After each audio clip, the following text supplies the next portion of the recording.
तो news room live में सबसे पहले बात करेंगे उत्तर प्रदेश असेंबली के हवाले से जुड़ी हुई खबरों की। जी हां, तशहीरी मुहिम जोरों से जारी है। तमाम तर पार्टियों के लीडर्स मुख्तलिफ शहरों का दौरा कर रहे हैं और वोटरों को रागिब करने की कोशिश कर रहे हैं। इसी जिम्न में आज अमित शाह मुजफ्फरनगर पहुंचे हैं, जहां पर उन्होंने साफ तौर पर बयान दिया है। उन्होंने कहा कि मुजफ्फरनगर में हुए फसाद का जिक्र करते हुए उन्होंने कहा कि मैंने मुजफ्फरनगर में हुए फसाद को बहुत नजदीक से देखा है। जो मुतासिरा थे उन्हें मुल्जिम बना दिया गया और जो मुल्जिम थे उन्हें मुतासिरा की फहरिस्त में जगह दे दी गई। अमित शाह ने कहा कि मैं आज भी मुजफ्फरनगर में हुए फसाद के जख्मों को भूला नहीं हूं। मुझे उम्मीद है बीजेपी की फतह का ऐलान यहीं से होगा। आज उत्तर प्रदेश का हाल ये है कि यहां बीजेपी की सरकार बनने के बाद गुंडे उत्तर प्रदेश की बाउंड्री के बाहर जा चुके हैं। को जाना था, पहचाना। आरोप करने वाले पीड़ित बन गए और पीड़ित थे उनको आरोपी बना दिया। खैर, मैं बाद में बात करूंगा, मगर मैं आज भी दंगों की वो पीड़ा को भूला नहीं। फिर भी 14, 17 और 19 को जब भी यहां भारतीय जनता पार्टी आई, जब भी मैं आया, जब भी मोदी जी आए, आपने भाजपा की झोली को वोटों से भरकर यहां से हमारे यही मुजफ्फरनगर है जिसने 2017 में, 2014 में और 2019 भारतीय जनता पार्टी की उत्तर प्रदेश में प्रचंड विजय की नींव डालने का काम किया। यहीं से लहर उठती है जो काशी तक जाती है और हमारे विरोधियों का सुपड़ा साफ कर देती है। इस बार भी मुझे भरोसा है कि यहां से ही भारतीय जनता पार्टी के विजय की नींव डाली जाए। मित्रों, उत्तर प्रदेश में 12-13 में मैं जब घूमता था, ऐसे ही मंच पर कार्यकर्ता बैठे होते थे और कहते थे, अमित भाई आपकी सिक्योरिटी का क्या हाल है? यहां पर हर व्यक्ति को सिक्योरिटी की चिंता होती है। जिस प्रकार से सपा सपा के राज में माफियाओं ने इस प्रदेश को गिरफ्त में लिया था, गैंगे बन गई थी और धर्म के आधार पर, जाति के आधार पर राजनीति करने वालों का बोलबाला, भू माफिया हो और अनेक प्रकार के माफियाओं ने यहां पर अपना कब्जा जमाया था। और आज जब मैं आया हूं, कोई सुरक्षा की बात नहीं कर रहा है। उत्तर प्रदेश के अंदर 2017 में भारतीय जनता पार्टी की योगी आदित्यनाथ की सरकार बनने के बाद ये सारे के सारे गुंडे उत्तर प्रदेश की बाउंड्री के बाहर। तो अमित शाह के अलावा बीजेपी के कौमी सदर जेपी नड्डा अभी उत्तर प्रदेश के बरेली पहुंचे, जहां पर उन्होंने डोर टू डोर मुहिम के तहत लोगों से मुलाकात की। इन मुलाकात के दौरान और डोर टू डोर मुहिम के दौरान जो कोरोना की गाइडलाइंस थी उनको बालाए ताक रखा गया। आपको बता दें कि काफी भीड़ उनके हमरा देखी गई। जेपी नड्डा ने लोगों से मुलाकात करके बीजेपी के लिए वोट मांगे और लोगों को कई वादे भी किए। वहीं बीजेपी के इस डोर टू डोर मुहिम के दौरान बहुत से कारकुनान बगैर मास्क के देखे गए, जबकि खुद जेपी नड्डा भी बगैर मास्क के नजर आए। दीगर सियासी जमातों ने इसको कोरोना प्रोटोकॉल की खिलाफ वर्जी बताते हुए कहा कि क्या बीजेपी सदर के लिए कोई प्रोटोकॉल नहीं है।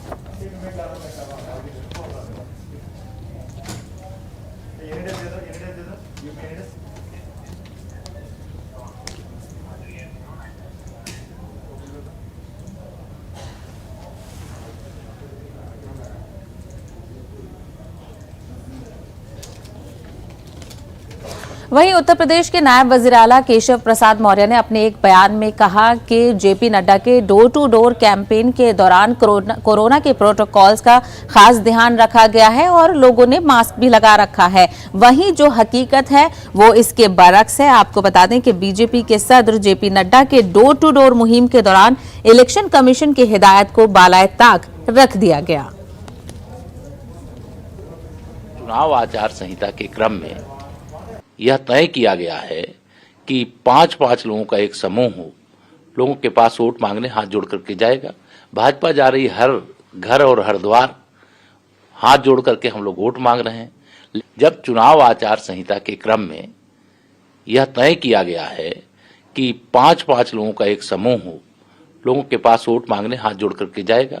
भाजपा जा रही हर घर और हर द्वार हाथ जोड़ करके हम लोग वोट मांग रहे हैं।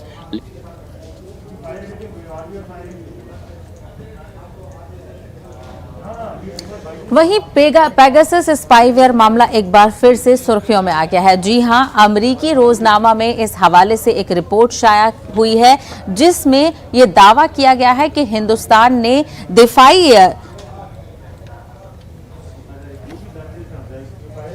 आपको बता दें कि इस रिपोर्ट में यह दावा किया गया है कि हिंदुस्तान ने पेगासस स्पाईवेयर 2017 में इस्राइल से दिफाई सौदे के तहत खरीदा था। अखबार की रिपोर्ट के मुताबिक पेगासस $2 अरब के दिफाई सौदे का हिस्सा था। अखबार ने अमरीकी खुफिया एजेंसी के बारे में भी लिखा है कि एजेंसी भी इस सॉफ्टवेयर को खरीदने की ख्वाह थी, लेकिन 1 साल तक टेस्ट करने के बाद उसने इसका इस्तेमाल न करने का फैसला किया। रिपोर्ट के मुताबिक मेक्सिको और सऊदी अरब के जरिए पेगासस का इस्तेमाल किया गया। सऊदी अरब ने मुखालिफिन, जहदकारों और सहाफियों के खिलाफ इसका इस्तेमाल किया। सहाफी जमाल खशोगी के साथियों की निगरानी के लिए भी इस सॉफ्टवेयर का इस्तेमाल किया गया। अमरीकी अखबार की रिपोर्ट पर बीजेपी लीडर सुब्रमण्यम स्वामी ने मरकज से वजाहत तलब की है। उन्होंने ट्वीट किया है कि जाहिरी तौर पर हुकूमत ने पार्लियामेंट और सुप्रीम कोर्ट को गुमराह किया है।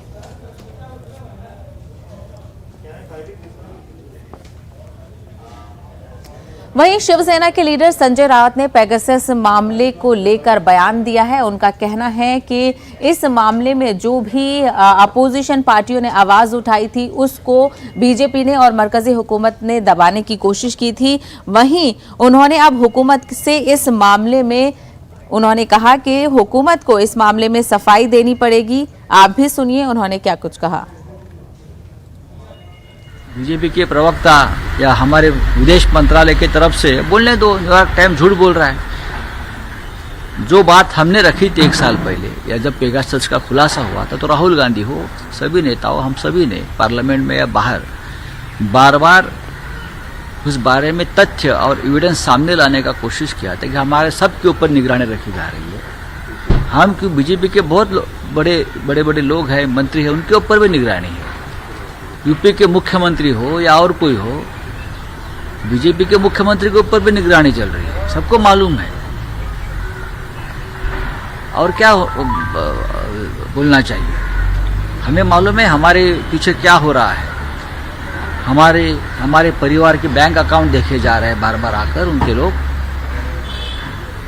फोन सुने जा रहे हैं हमारे। तो ये क्या डेमोक्रेसी है क्या? ये तो बहुत ही घटिया तरीके डिक्टेटरशिप है। अखबार के इंकशाफात के बाद कांग्रेस ने मरकज पर निशाना साधा है, मरकज पर सख्त हमला किया है। वहीं कांग्रेस का ये कहना है कि रोजनामे की रिपोर्ट से कांग्रेस की मौकिफ को तकवीयत मिली है।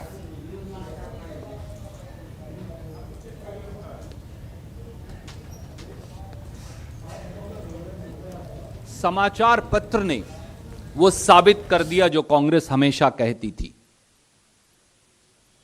मोदी सरकार ने गैर कानूनी और असंवैधानिक तरीके से अपने ही नागरिकों के खिलाफ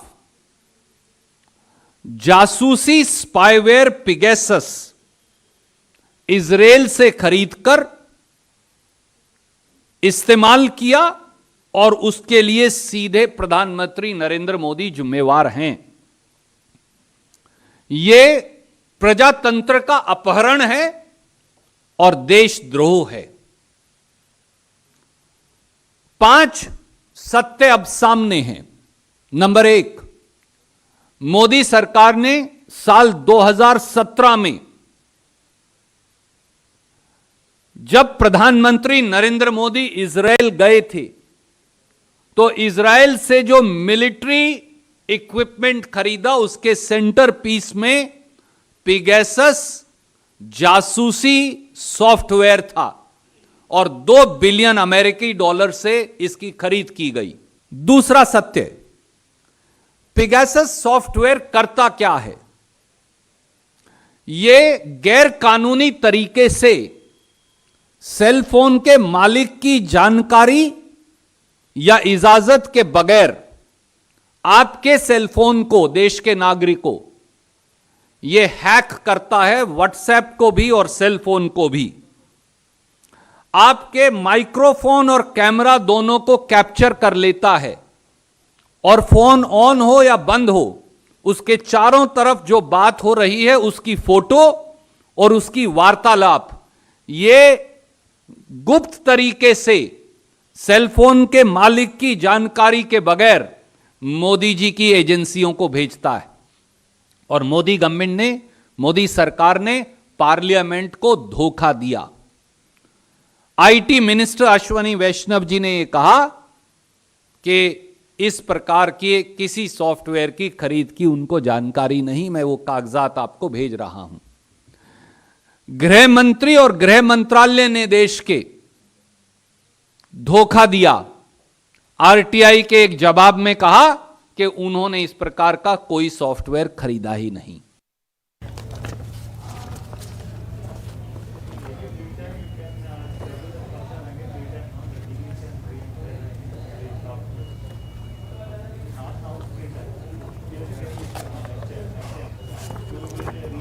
तो पेगासस मामले को लेकर एक बार फिर से तमाम तर बातें शुरू हो गई हैं। पेगासस मामले के बारे में जो अमरीकी अखबार रोजनामे में ये इंकशाफ हुआ है कि दिफाई सौदे के तहत इसराइल से ये स्पाईवेयर हिंदुस्तान ने खरीदा था। तो तमाम तर बयान आपने सुने जिसकी मुखालिफत की जा रही है। सीधा रुख करेंगे पंजाब के जालंधर का, जहां पर दिल्ली के वज़ीर आला अरविंद केजरीवाल खिताब कर रहे हैं।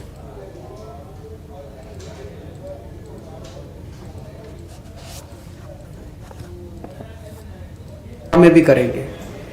24 घंटे बिजली, दिल्ली में पहले 7-7, 8-8 घंटे के पावर कट लगते थे, अब 24 घंटे बिजली आती है, फ्री बिजली आती है।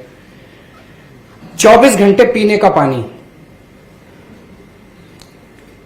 एक मेरे पास कई लोगों की शिकायत आई बिजनेसमैन की पंजाब में कि जी आप रोज अनाउंस कर रहे हो 1000 रुपए देंगे, बिजली फ्री करेंगे। बोला हमें तो लग रहा है ये टैक्स खूब बढ़ाओगे आप दुकान वालों पे और बिजनेस पे। दिल्ली में पिछले 7 साल में एक नए पैसे का टैक्स नहीं बढ़ाया, कमी करा है। आज मैं आपको ऐलान करके जा रहा हूं अगले 5 साल के अंदर पंजाब में कोई टैक्स नहीं बढ़ाया जाएगा। नई इंडस्ट्री लगाने के लिए जो एग्जिस्टिंग इंडस्ट्रीज हैं उनके मसले हल करेंगे। नई इंडस्ट्री लगाने के लिए नए नए इंसेंटिव्स दिए जाएंगे। महिलाओं की सेफ्टी के लिए दिल्ली में, आज दिल्ली पूरी दुनिया का ऐसा शहर हो गया जिसमें सबसे ज्यादा सीसीटीवी कैमरे हैं पर स्क्वायर किलोमीटर। अगर देखा जाए तो दिल्ली में सबसे, न्यूयॉर्क, वॉशिंगटन, लंदन सबको पीछे छोड़ दिया। और पीछे पीछे नहीं छोड़ा, हमारे 1800 के करीब पर स्क्वायर किलोमीटर है तो न्यूयॉर्क के 1100-1200 है। मतलब बहुत ज्यादा डिफरेंस है। इतना घना हमने जाल बिछा दिया सीसीटीवी कैमरों का, उससे सुरक्षा बढ़ी है लोगों की। अगर कोई भी क्राइम होता है तो तुरंत पकड़ा जाता है। लोगों को ये भी, अपराधियों को डर है कि हम पकड़े जाएंगे, तो यहां भी ये सब करेंगे। और जितनी मार्केट्स हैं उनमें सड़कें बहुत टूटी हुई हैं। मेरे को बताया गया कि पंजाब में मार्केट्स के अंदर सड़कें ठीक करेंगे, पार्किंग फैसिलिटीज बनाएंगे, टॉयलेट फैसिलिटीज बनाएंगे। बाकी जैसे मैंने कहा ये तो लिस्ट छोटी सी है, ये तो रिश्ता है हमारा और आपका। और अगर मौका मिलता है तो 5 साल के अंदर जितने मसले हैं उन सारे मसलों को मिल बैठ के हल करेंगे। हम जब दिल्ली में सरकार बनी हमें तो पता नहीं था स्कूल कैसे चलाते हैं, हमें तो पता नहीं था अस्पताल कैसे चलाते हैं, हमें तो पता नहीं था सड़कें कैसे बनाते हैं, लेकिन नीयत साफ थी। तो उन लोगों के साथ बैठे हम लोग जिनको स्कूल चलाने आते थे, उनसे बात की, उनसे बात करके हमने उसको ठीक किया। हम उन लोगों के साथ बैठे जिन्हें अस्पताल चलाने आते थे, उनसे बात की, उनके साथ बैठ के, क्योंकि नीयत साफ थी, करना चाहते थे। हमें नहीं पता व्यापार कैसे करते हैं, हमें नहीं पता पंजाब की इंडस्ट्री कैसे चलती है। आपके साथ बैठेंगे, आप निर्णय लेंगे, जो आप बताएंगे उसके हिसाब से आगे सरकार चलेगी। बहुत बहुत शुक्रिया।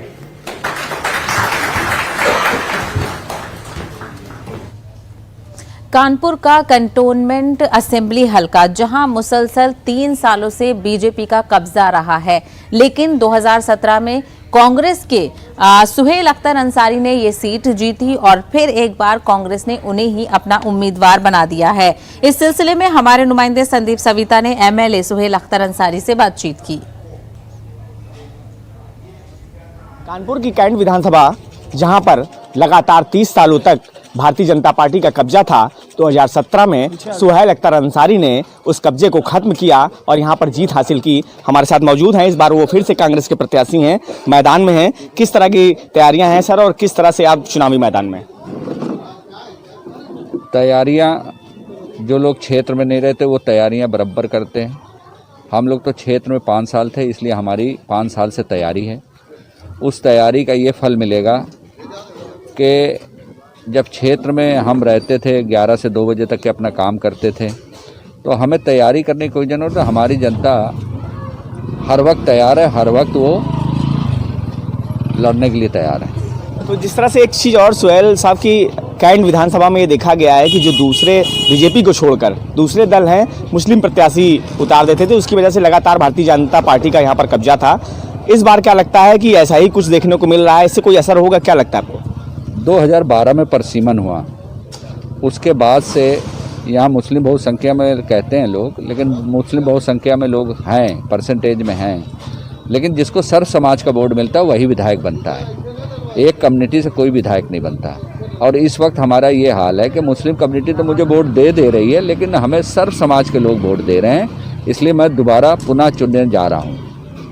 तो जिस तरह से आपने देखा, सुहेल अख्तर अंसारी साहब का साफ तौर से कहना है कि उन्होंने 5 साल लगातार इस क्षेत्र में काम किया है, इसलिए जनता उन्हें दोबारा चुनने जा रही है। कानपुर से संदीप सविता, न्यूज़ 18 उर्दू। तो न्यूज रूम लाइव से फिलहाल इतना ही, दीजिए इजाजत, आदाब।